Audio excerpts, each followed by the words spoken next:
Renzo sama sekali tidak marah. Dia pergi setelah berpesan beberapa hal pada dokter.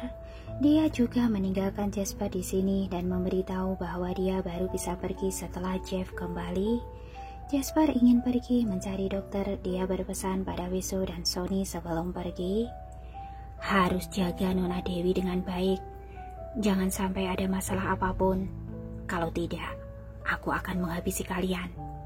Baik Kak Jasper. Tenang saja, Wiso menjamin sambil menganggukkan kepalanya terus-menerus. Aku akan menjaga Nona Dewi dengan nyawaku. Saat Jasper menatap ke arahnya, Sony sedang berjinjit dan meninggikan lehernya untuk melihat Dewi yang ada di dalam kamar rawat. Dia tersadar setelah Wiso menepuk pundaknya, lalu buru-buru menjamin, Kak Jasper, tenang saja, aku tidak akan melakukan kesalahan lagi. Sekarang tabib Dewi sudah terluka begitu parah, dia tidak bisa kemana-mana. Kalimat terakhir ini memang kenyataan. Jasper mengalihkan pandangannya dan pergi mencari Dr. Heidi. Saat malam, Nola membantu membersihkan tubuh Dewi lalu menghangatkan segelas susu untuknya. Barulah pergi dengan tidak rela. Nona Wiwi, Anda harus istirahat dengan baik. Aku akan membawakan makanan Anda besok pagi. Terima kasih, Bibi. Dewi menatap kepergiannya. Dua orang perawat merapikan ruangan itu lalu berjaga di dekat pintu. Kalian keluar saja. Aku ingin istirahat sebentar. Dewi ingin tidur, tapi saat baru saja dia menyipitkan matanya, ada suara ketukan pintu dari luar. Nona Dewi, bisakah aku masuk? Itu suara Jasper. Masuklah. Kepala Dewi terasa sedikit sakit. Jasper masuk dengan membawa beberapa dokumen. Ada Sony yang mengikutinya dengan hati-hati dari belakang. Nona Wiwi. Tidak, seharusnya memanggil tabib Dewi. Jasper masih tidak terbiasa memanggilnya begitu untuk sementara waktu. Saat menjadi tabib Dewi sebelumnya, kondisinya tidak seperti sekarang. Saat itu selalu wanita ini yang mengejar Tuan, bahkan beberapa kali mencuri ciumannya, dan Tuan selalu terlihat sangat jijik. Tapi sekarang Tuan yang mengejar-ngejar wanita ini dan ingin menjadikan istri. Sekarang, semua sudah tahu identitasku. Dewi sedikit tidak berdaya. Katakanlah, ada apa? Ada dua hal yang harus dilaporkan pada Anda. Jasper mengeluarkan tas rangselnya. Ini tas rangsel Anda. Di dalamnya ada perhiasan, dokumen, juga beberapa obat. Semuanya masih ada. Lihatlah, apa ada yang hilang? Bawa ke sini. Dewi langsung bersemangat begitu mendengarnya. Jasper segera memberikan tas rangsel itu dan mengeluarkan barang itu satu persatu untuk memperlihatkan pada Dewi. Dia baru merasa tenang setelah Dewi memastikan tidak ada yang hilang. Untunglah, tidak ada yang hilang, ujar Jasper sambil tersenyum. Aku akan membantu Anda membawanya ke rumah. Letakkan di sini saja, ujar Dewi segera. Aku baru tenang kalau diletakkan di dekatku. Hah? Jasper tersenyum canggung. Baik. Lalu dia memasukkan tas rangsel itu ke nakas. Masih ada satu hal lagi, ujar Jasper melanjutkan. Terkait kondisi penyakit Anda, kami sudah mengundang Dr. Heidi, tapi dia bilang hanya memiliki 20% keyakinan terhadap keberhasilan operasi Anda. Bahkan meminta kami segera mencari tabib dewa, barulah bisa menyembuhkan penyakit Anda. Omong kosong. Dewi tidak bisa berkata-kata karena kesakitan. Iya. Jasper buru-buru menganggukkan kepalanya. Aku juga tahu, Anda adalah tabib dewa. Dokter tidak bisa mengobati dirinya sendiri. Meski kemampuan medis Anda sangat hebat, tetap saja tidak bisa mengoperasi diri sendiri. Tapi kondisi Anda sekarang sangat berbahaya, sudah tidak bisa ditunda. Jadi aku ingin bertanya, Apa Anda mengenal dokter hebat lainnya? Atau Anda punya kakak dan adik seperguruan? Atau mungkin guru Anda? Dewi terdiam mendengar kalimat ini. Sepertinya kondisinya beneran sangat parah. Sepertinya yang bisa menyelamatkannya kali ini hanya gurunya. Namun dulu dia bersikeras turun gunung tanpa mempedulikan perintah gurunya dan tidak pernah berhubungan selama bertahun-tahun. Sekarang ia malu untuk menemui gurunya itu meski mencari gurunya. Gurunya juga belum tentu bersedia menolongnya. Entah bagaimana pria tua yang keras kepala itu memarahinya. Juga ada satu hal penting, kraniotomi merupakan medis modern. Selama ini dia berkecimpung dalam pengobatan herbal dan meremehkan medis modern. Meski bisa, dia belum tentu akan melakukannya. Saat masih berpikir, Jasper bertanya lagi, "Tuan, minta kami mencari dokter terkenal di seluruh dunia. Semoga ada yang sanggup mengoperasi Anda. Tapi sampai saat ini, tidak pernah mendengar ada yang punya kemampuan medis lebih hebat dari Anda." Dokter Heidi bilang, "Penyakit Anda ini sudah tidak bisa ditunda lagi. Akan makin berbahaya kalau masih ditunda. Makanya aku bertanya, apa Anda mengenal dokter hebat agar kami bisa langsung menghubunginya?" Tidak ada. Dewi tidak berharap mereka mencari gurunya. Bukan hanya tidak ingin merepotkan pria tua itu, tapi yang terpenting adalah dia tidak yakin gurunya itu akan mengobatinya. Baiklah, Jasper merasa sedikit tidak berdaya. Kalau begitu, kami akan mencari cara lagi. Dunia ini begitu luas, pasti bisa menemukan dokter yang mampu melakukannya. Merepotkan kalian, ujar Dewi sungkan. Kalau begitu, aku keluar dulu. Anda istirahatlah dengan baik. Jasper membukukan diri dengan hormat lalu segera pergi. Sedangkan ekspresi Dewi menjadi muram saat memikirkan kondisi penyakitnya. Keyakinan Heidi menurun dari 50% menjadi 20%. Ini bisa membuktikan kondisinya makin parah. Harus segera melakukan operasi, tidak bisa ditunda lagi. Kalau orang lain yang sakit, dia yakin bisa menyembuhkan orang itu, tapi sekarang dialah yang sakit dan itu juga berada di otak belakang. Dia tidak bisa melakukan apapun. Saat ini dia tiba-tiba teringat satu-satunya kegagalannya. Awalnya dia sangat yakin pada operasi itu, tapi akhirnya malah gagal dan menyebabkan anak perempuan berusia 6 tahun kehilangan nyawa.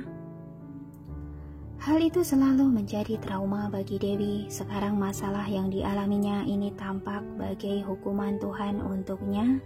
Saat masih melamun, tiba-tiba ponsel dalam tas rangselnya bergetar. Dewi tersadar berusaha menahan berat tubuhnya dan mengeluarkan ponsel dari dalam tas rangselnya. Baterai ponsel yang awalnya penuh kini sudah sekarat. Dewi buru-buru mengangkat panggilan itu sebelum ponselnya mati. Halo. Hei, akhirnya kamu menjawab telepon. Kukira terjadi sesuatu padamu. Benar-benar menakutiku. Katakanlah, ada apa? Kepala Dewi terasa sakit. Dia menghentikan basa-basi Brandon. Aku sudah tiba di kota Snowy dan membawa Bibi Lauren. Brandon tidak berbasa-basi lagi. Kami datang menyelamatkanmu. Dewi tertegun dan segera menutup penyuara ponsel itu dan berbicara dengan suara kecil. Brandon, apa yang kamu lakukan?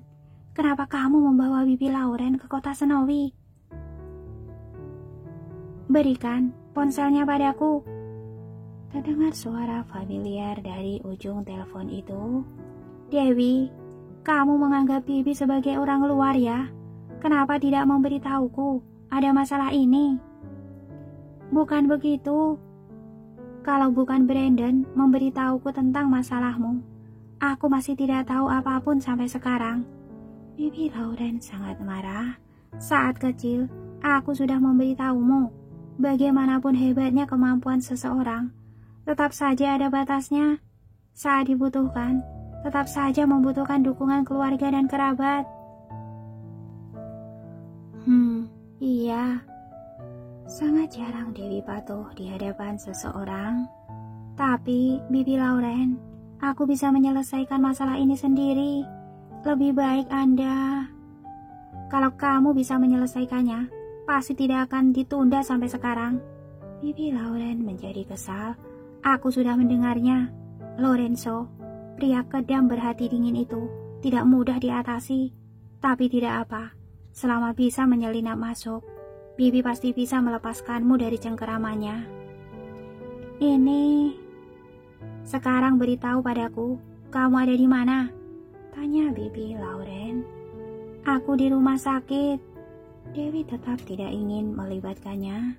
Tapi, ada banyak yang berjaga di luar. Anda benar-benar tidak perlu datang. Dewi, Bibi Lauren, ponselku sudah kehabisan baterai. Panggilan itu sudah terputus sebelum Dewi menyelesaikan kalimatnya. Dia tidak punya pengisi daya, jadi langsung memasukkan ponsel itu ke dalam tas dan berbaring di ranjang sambil menghela nafas dengan tidak berdaya. Brandon ini malah bertindak gegabah, bahkan membawa Bibi Lauren ke kota Snowy. Awalnya urusannya sangat sederhana, tapi sekarang malah menjadi rumit. Meski Bibi Lauren bisa mengubah rupa, tapi sekarang dia sudah terluka parah. Lorenzo juga memperketat penjagaan, akan sangat sulit membawanya keluar dari rumah keluarga Moore. Selain itu, Lorenzo sangat dingin dan kejam, juga tidak berperi kemanusiaan, akan sangat merepotkan kalau mereka tertangkap. Dewi merasa sangat pusing saat memikirkan hal ini. Mungkin karena cederanya ini, maka dia pun menjadi ngantuk. Saat ini Lorenzo sudah kembali ke kastel dan Sammy sudah menunggu lama di sana. Sammy langsung bergegas menyambutnya saat melihat Lorenzo kembali. Lorenzo, akhirnya kamu kembali juga. Paman Sammy, ada apa? Lorenzo melepas jasnya, mengganti sepatu boot dan memasuki ruang kerja dengan langkah besar. Hari ini, wakil presiden datang ke perusahaan. Sepertinya dia menyukai Juliana, ujar Sammy panik. Hal ini baik. Lorenzo menyela perkataannya. Aku mendoakan yang terbaik untuk mereka. Hah? Sammy tertegun beberapa saat lalu segera berkata, Lorenzo, apa kamu sedang bercanda? Wakil presiden begitu ambisius.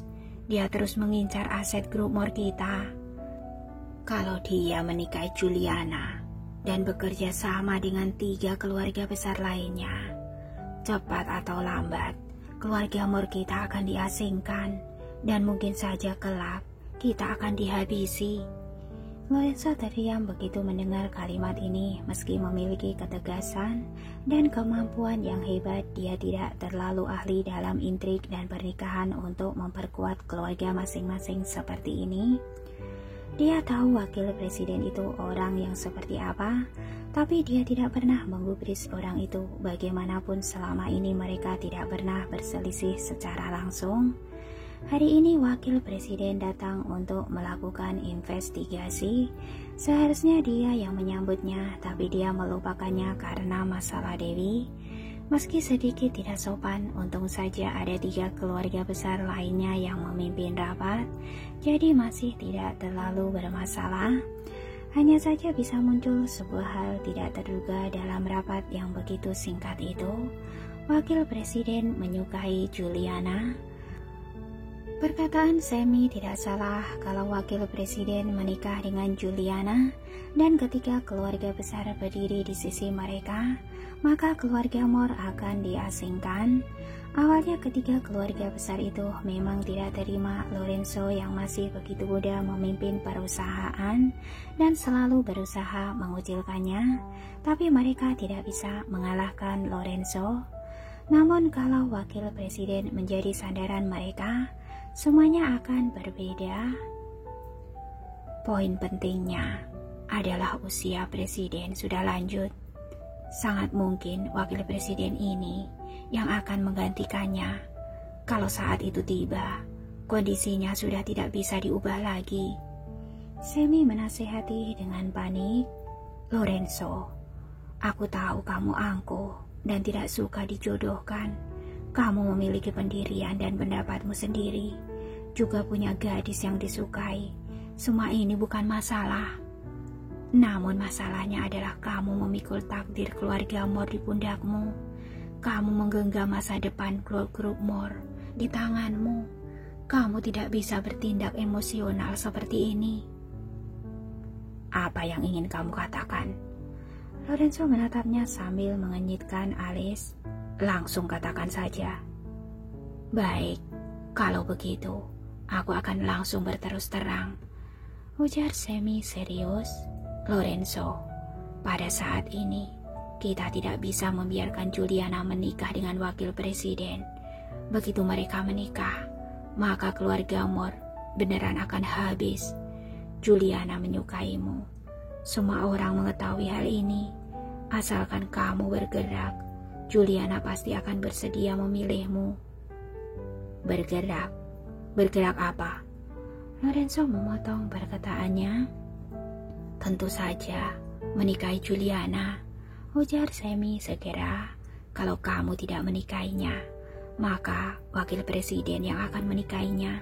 Dia satu-satunya putri dari keturunan resmi 4 keluarga besar. Juliana sangat penting sekarang. Yang ingin kunikahi adalah Wiwi. Lorenzo sangat tegas. Ini tidak akan berubah. Hah? Sammy menjadi panik. Meski menyukai Wiwi, kamu tidak harus menikahinya. Biarkan dia tinggal di kastel. Begini juga sama. Alis Lorenzo mengenyit, wajahnya sangat tidak senang. Sebagai pemaris keluarga Moore, pemimpin grup Moore, kamu harus memikul tanggung jawab ini dan bukannya bertindak sesuai dengan keinginanmu. Saat Sammy masih berusaha membujuknya, Lorenzo sudah merasa sangat kesal. Ini privasiku. Aku sendiri yang memutuskan. Tidak perlu merepotkan paman. Lorenzo langsung mengusirnya. Sudah malam. Pulanglah lebih awal untuk beristirahat. Dia memberikan isyarat tangan saat mengatakannya. Lalu para penjaga segera mendekat untuk mempersilahkan Sammy pergi. Sammy merasa sangat kesal dalam hatinya, tapi dia masih berbicara dengan sabar. Lorenzo, aku tahu sikapmu lebih arogan. Kamu selalu bertindak diam-diam beberapa tahun ini. Kami juga tidak berani mengatakan apapun. Tapi hal ini langsung berpengaruh pada takdir keluarga Moore. Kamu harus mempertimbangkannya dengan hati-hati. Sammy pergi dengan perasaan tidak berdaya setelah mengatakannya. Lorenzo duduk di sofa dan meminum teh dalam diam sambil menurunkan pandangannya. Sangat jelas dia memiliki banyak pikiran. Nola mengantarkan makan malam dan berkata penuh perhatian, "Tuan, Anda belum makan seharian. Makanlah sedikit dulu." Lorenzo menanggapi, tapi dia tidak berselera melihat makanan yang terhidang di meja makan. "Tuan," saat ini Jasper datang dengan terburu-buru, lalu dia memberikan isyarat agar semua orang keluar dari ruangan itu. Ruangan itu menjadi hening, hanya ada Jasper dan Lorenzo saja di sana. Jasper berkata dengan suara kecil, "Jeff sudah memberitahukan masalah perusahaan padaku dalam perjalanan pulang. Aku sudah melakukan beberapa investigasi. Sebenarnya sejak awal, Tuan Wakil Presiden sudah menghubungi keluarga Henderson, juga sudah lama menyukai Nona Juliana. Hanya saja dia memanfaatkan rapat ini untuk mengungkapkan niatnya secara terbuka. Sepertinya sengaja diperlihatkan padaku." Lorenzo tersenyum. "Aku tidak mengerti. Kalau Tuan Wakil Presiden ingin bekerja sama dengan ketiga keluarga besar, bukankah lebih baik melakukannya diam-diam? Untuk apa memperlihatkannya pada Anda?" Jasper bertanya bingung. "Tentu saja," Lorenzo menjawab sambil tertawa. Kalau bisa memilih, dia lebih berharap mendekatiku. Bagaimanapun, meski ketiga keluarga besar bersatu, kemampuan mereka hanya mencapai 10% dari kekuatanku. Kalau aku masih tidak memedulikan mereka, mereka baru akan terpaksa untuk mengeliminasiku. Lalu, sekarang harus bagaimana? Jasper merasa tidak tenang.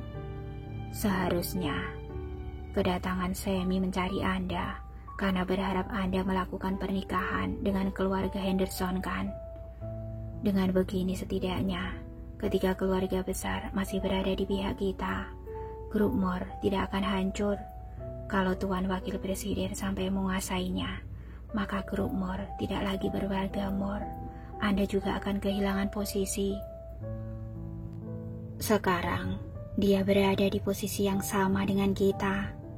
Sebenarnya, pandangannya tidak salah. Kalau membiarkan Wakil Presiden menikahi Nona Juliana, memang akan berefek buruk pada kita. Aku mengerti. Lorenzo menganggukkan kepalanya, tapi aku tetap tidak bisa menikahinya. Iya, tapi perkataan Jasper tercekat di tenggorokannya. Dia tahu karakter Lorenzo. Tidak ada yang bisa mengubah hal yang telah diputuskan bosnya ini.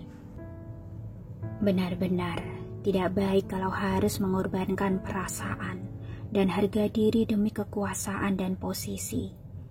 Karena tahu apa yang akan dikatakan Jasper, Lorenzo pun langsung memberi jawaban. Tapi, kondisi sekarang memang tidak baik untuk kita, ujar Jasper hati-hati. Ada masalah dari dalam dan luar. Meski sekarang sepertinya tidak terlalu bahaya, tetap saja akibatnya tidak bisa dibayangkan kalau terjadi konflik kelak. Aku akan coba berdiskusi dengan wakil presiden itu. Saat sedang menggulir ponselnya, ponsel Lorenzo bergetar.